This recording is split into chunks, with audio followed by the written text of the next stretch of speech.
Pues he avanzado, simplemente pensar que en estos 20 años este banco ha bancarizado más o menos a 30 millones de mexicanas y mexicanos, que la gran mayoría de ellos fuimos su primera experiencia bancaria. Entonces, bueno, pues les dimos acceso a muchos millones de niños que no he tenido la posibilidad de tener una experiencia bancaria.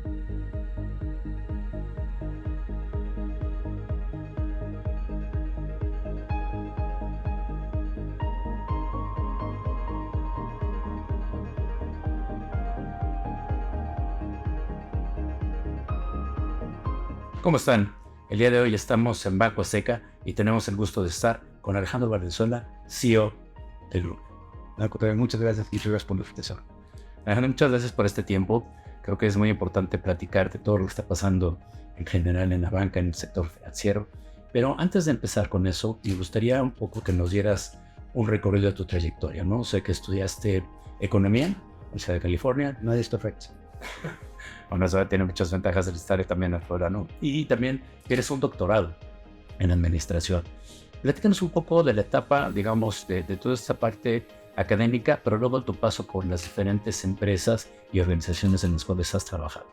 Bueno, la realidad es que sí dediqué un buen rato al estudio. Estudié en la Universidad de California, a Los Ángeles, como lo comentas. Posteriormente, como mis padres habían vivido en Francia, empecé a estudiar eh, el doctorado y evaluación de proyectos y administración. Posteriormente, que me abrió de regresar a México, y incorporé al Banco de México, trabajar con Francisco Joaquín Díaz, cuando era el director general de investigación económica. Nuevamente me entró la inquietud de regresar a estudiar administración pública y regresé a Francia a la Escuela Nacional de Administración. Y terminando mis estudios, me incorporé a la Secretaría de Hacienda y Crédito Público, nuevamente con el afán de buscar ayudar a México en esos años tan complejos y tumultuosos que fue la década de los 80, después de la crisis de la deuda y obviamente la nacionalización de la banca. Y ahí también tuve otro gran jefe que fue José Ángel Gurría, en quien tuve el privilegio de trabajar en su equipo unos años. Posteriormente, con la propia Secretaría de Hacienda, empezó a trabajar a Guillermo Ortiz con él. A Guillermo Ortiz posteriormente lo acompañé como secretario de Hacienda y como gobernador del Banco de México.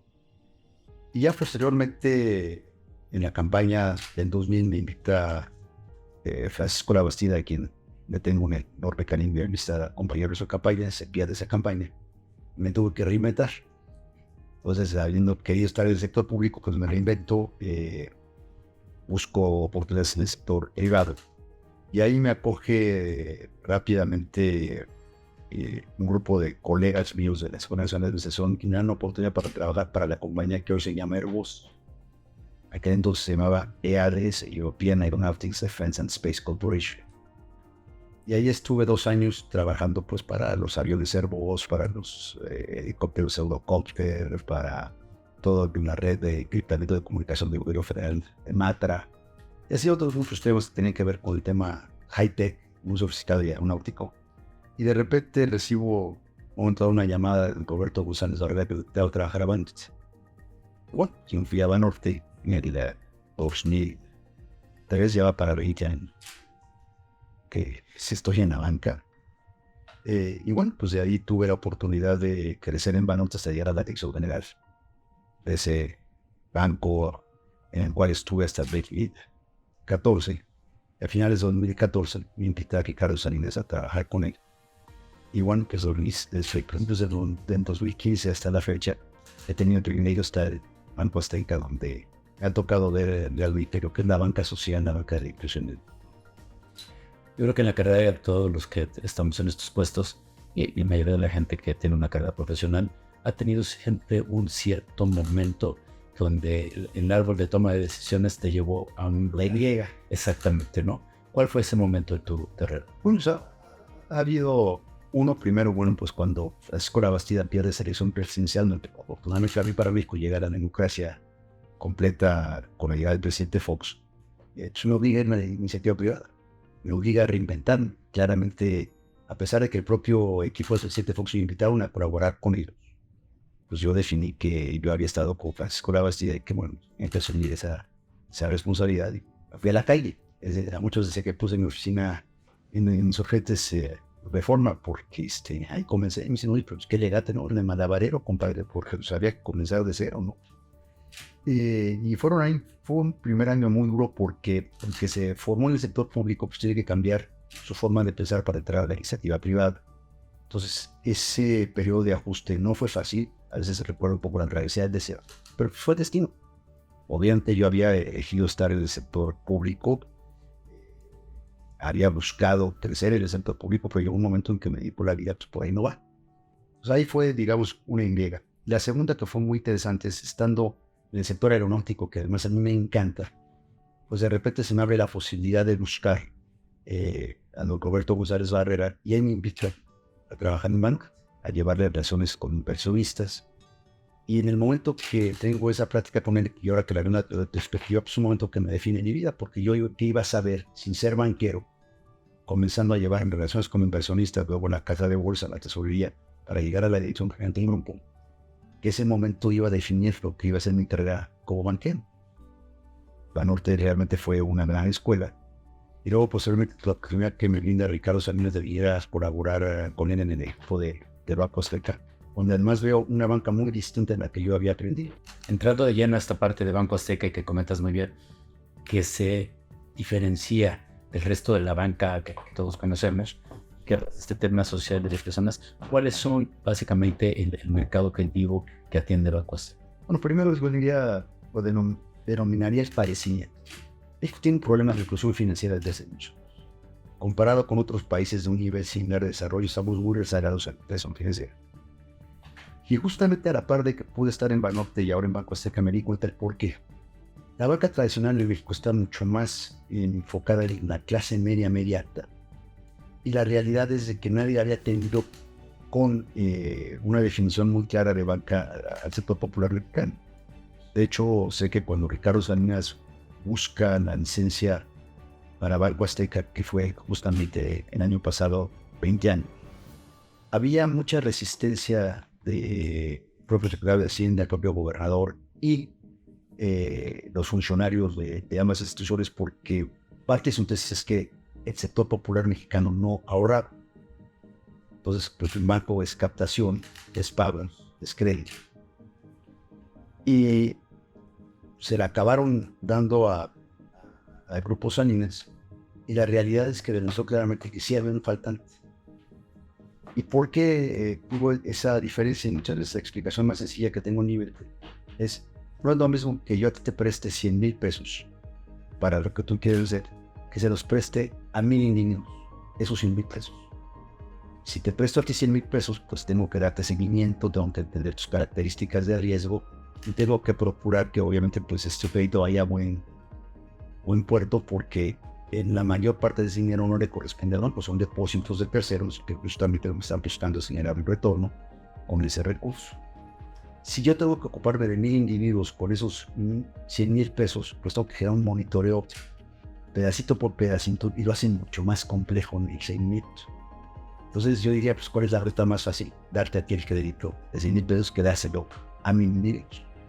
Pero la realidad es que ese nicho de mercado también es un gran negocio, es una gran oportunidad que México no había querido o no había podido entrar, y que en realidad, digo, dándome el mérito a Ricardo, no tuvimos oportunidad de ir con mi jefe, pero la verdad es que tuvo una chingada. Y pensando en esto, porque es cierto, ¿no? Y la banca como que se enfoca en la gente que pudiera tener posibilidad de ahorrar o de tener una cuenta, y en el poquito ustedes dan a este perfil de persona, pues yo creo que tiene un gran impacto sobre la bancarización en México, ¿no? Que todavía estamos muy lejos, ¿no? Pero me imagino que es un gran avance. Pues he avanzado, simplemente pensar que en estos 20 años este banco ha bancarizado más o menos a 30 millones de mexicanas y mexicanos, que la gran mayoría de ellos fuimos su primera experiencia bancaria. Entonces, bueno, pues les dimos acceso a muchos millones de niños que no han tenido la posibilidad de tener una experiencia bancaria. Y también, ¿por qué es eso? La banca intimida. Si tú entras a una sucursal de cualquiera de los bancos, incluyendo el piloto del proyecto trabajar de mano, te intimida, pues entras, ves a todo el mundo vestido muy formal y todo eso. Y a muchos mexicanos les cuesta trabajo cruzar esa puerta. Cuando tú entras a una tienda eléctrica y te encuentras un banco como parte de ese entorno, se te hace mucho más accesible. Entonces ahí también se ante una barrera psicológica que los antropólogos sociales pues justamente la definen como esa zona de resistencia en el subconsciente que es muy lo pero ahí porque me intimidan. O luego también tienen productos y cuestiones que tristemente, y aquí hago un paréntesis, nuestro sistema educativo no nos da las herramientas para entender las finanzas, para entender justamente el manejo de dinero. Y no me dejarás mentir que hagas lo que hagas en tu vida, siempre tendrás que manejar el recurso. Me hace un pequeño paréntesis, porque el otro día platicaba con una persona. Es increíble que no exista una materia de finanzas personales en el proceso educativo, ¿no? Ya sea, ya deja la universidad en la preparatoria o en algo, donde la gente aprenda a manejar una cuenta, una tarjeta de crédito, a darse de alta en Hacienda, etcétera. O sea, eso que es un tema que es de vida. En ningún lugar se maneja de manera, digamos, formal, no oficial. Me llama mucho la atención todo este enfoque que van dando y creo que mucho de lo que comentas también es esa estrategia donde realmente se ve esta sinergia de Grupo Salinas, porque hablas de Electra con más recursos, con Banco Azteca y que se va dando con las diferentes también negocios del grupo en el cual se va manejando. Esto lleva al banco a tener o ser líder en el número de puntos de contacto que tienen hoy los cuentavientes de... Pues es un tema que a mí me sorprende, ¿no? Porque cuando uno ve en términos de infraestructura, pues el banco es grande en este país, en términos sucursales, pero también en términos de ejecutivos bancarios, somos el principal empleador en México por bastante. Entonces, bueno, es un modelo que ha fructificado. Interesante justamente ese punto de la génesis del banco cuando se pensaba que el sector popular no ahorraba. Hoy en día, por cada peso que damos de crédito, tenemos 1.4 pesos de capacidad. Entonces, vaya que se ahorran y ahorran bien. ¿Cuál es el gran diferenciador? Bueno, pues generamos confianza en lo que hacemos, pero también estamos abiertos los 7 días de las 9 de la mañana, 9 de la noche, días festivos, y ahora sí que llueve, COVID o no COVID, ahí estuvimos todos al frente de lo que teníamos que hacer. Y creo que hemos demostrado que cuando nos necesitan individuos a cualquier tema que tenga que ver con sus finanzas personales, con la necesidad de interrelacionarse con el sistema de pagos o en buscar un crédito o que sus ahorros estén bien resguardados, se encontraron en Banco Azteca una institución que justamente les ha ayudado a mucho. Entonces, hablas de que es el mayor empleador, más de 40,000 empleados alrededor. No, más. Por México somos como 54,000. Okay. Y si le sumo Guatemala, le sumo Honduras y le sumo Panamá, somos más o menos como 62. Y a esto agregarle, como dices, prácticamente es el banco con mayor cobertura en días y horario. Con mucho, trabajamos prácticamente un 40% más que los demás bancos. ¿Consideras que esto es un factor clave para el éxito que están teniendo? No, sin duda. Bueno, pues digamos, el que quiera su eléctrica que cueste, de ese viejo dicho.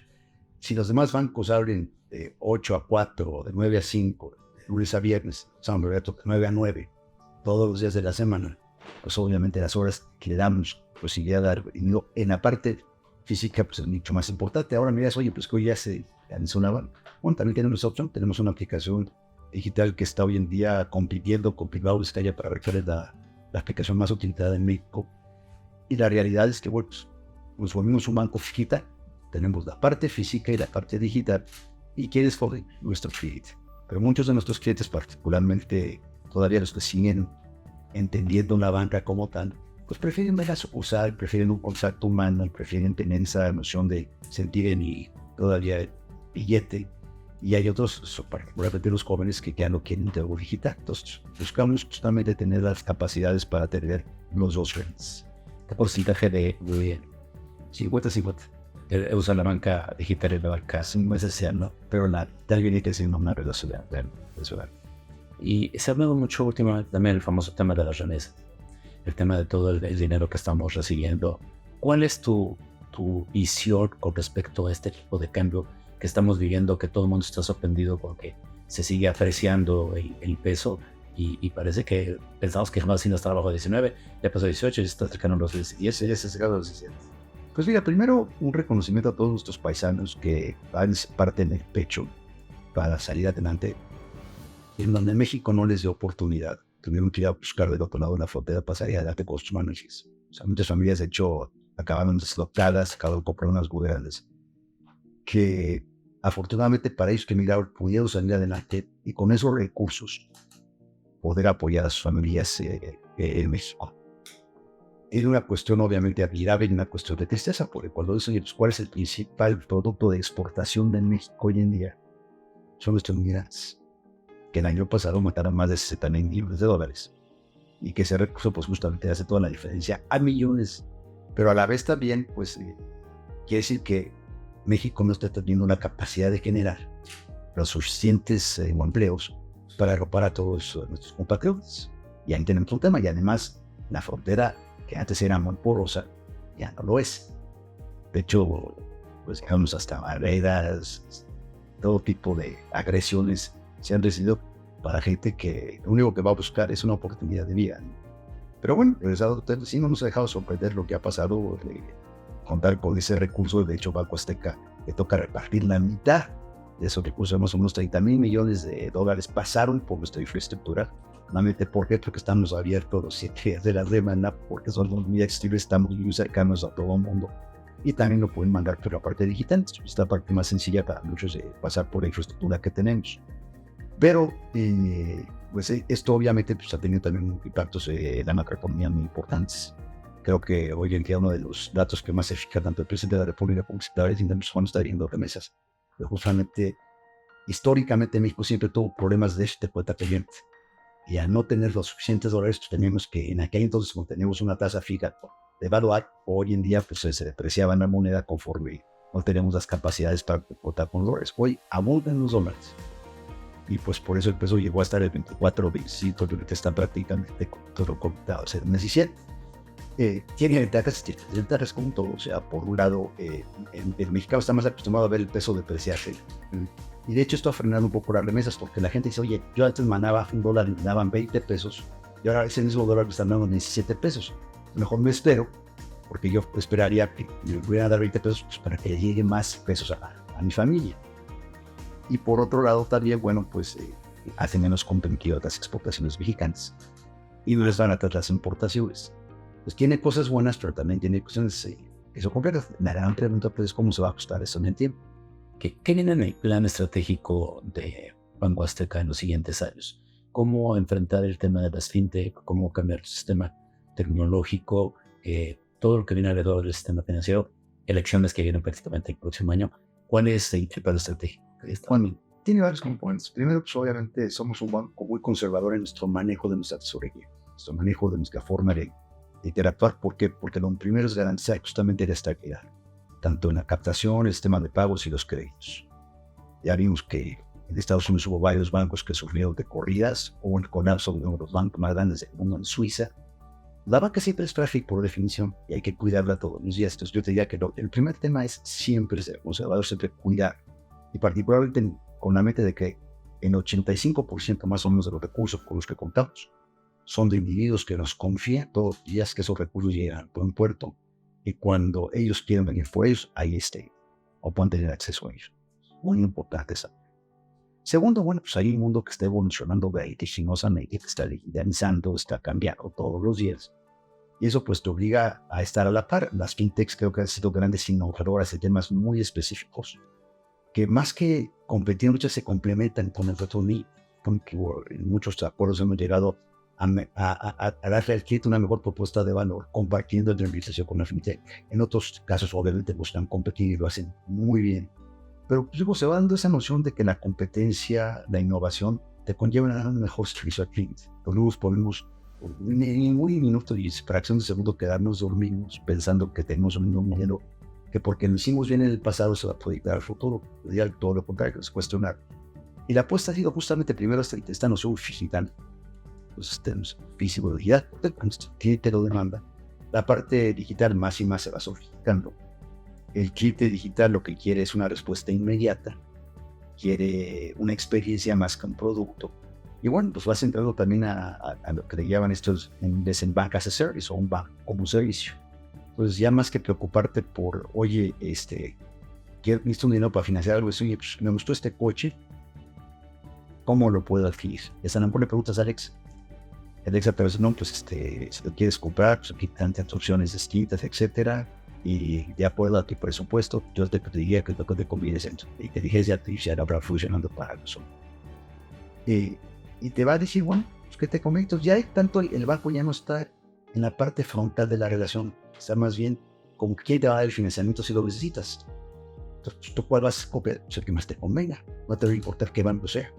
Entonces tienes que ser muy competitivo como banco para que justamente en estos algoritmos estés en la ecuación de que si vas a comprar este coche, podamos aparecer como una opción que al cliente le pueda gustar. Está evolucionando todos los días. Pero yo lo que les comparto a mis compañeros también es, no olvidemos nunca que independientemente de la tecnología, de la inteligencia artificial, de la ciencia de datos, en lo que estamos viendo hoy en día que no nos dejan de maravillar, hay individuos de por medio, de hueso, de carne y cocal.